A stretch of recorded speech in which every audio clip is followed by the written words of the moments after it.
बहुत समय पहले की बात है। घने जंगल के बीचों बीच एक सफेद पत्थर की पट्टी बनी थी, एक रेखा जो दो इलाकों को बांटती थी। उस रेखा के दोनों ओर शांति थी, कभी लड़ाई नहीं, कोई टकराव नहीं, क्योंकि उस रेखा को जंगल के शेर वीर ने बनाया था और हर जानवर उसका सम्मान करता था। लेकिन फिर एक दिन सुबह सुबह चंचल बंदर दौड़ता हुआ आया, हांफता हुआ, वीर वीर। वो रेखा गायब हो गई है। सब जानवर इकट्ठा हो गए।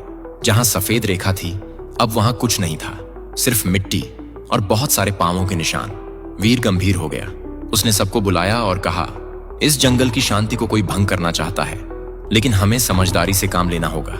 नन्हू, जो सबसे छोटा और समझदार चूहा था, बोला, मुझे लगता है कोई जानबूझकर हमें आपस में लड़वाना चाहता है। सभी सहमत हुए, लेकिन उस रात चंचल गायब हो गया। सुबह होते ही गजेंद्र पर शक गया। उसी के पैर सबसे बड़े हैं और उन्हीं जैसे निशान रेखा के पास दिखे थे।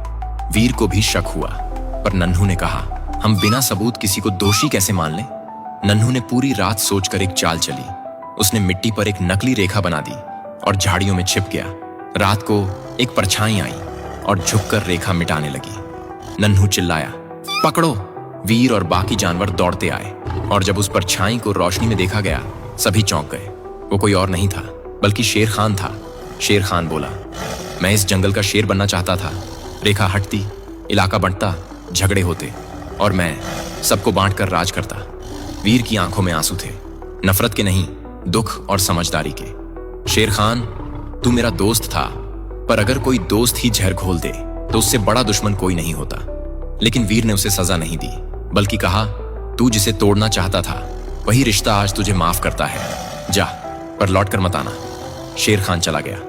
वीर ने सब जानवरों से कहा, अब हमें कोई रेखा नहीं चाहिए। अब हम सब साथ रहेंगे, भरोसे से, न कि डर से। और उसी दिन जंगल की असली रेखा बनी, दिलों के बीच, जो कभी मिटाई नहीं जा सकती। कभी कभी जो रेखा मिटती है वो असल में हमारे अंदर की आवाज को जिंदा कर देती है। जो रिश्ते टूटते लगते हैं वही हमें सिखाते हैं कि साथ रहना सिर्फ जरूरी नहीं, जरूरी से भी ज्यादा है। अगर शक में फैसला लोगे तो संबंध टूटेंगे, लेकिन अगर समझ से सोचोगे तो टूटे दिल भी जुड़ सकते हैं।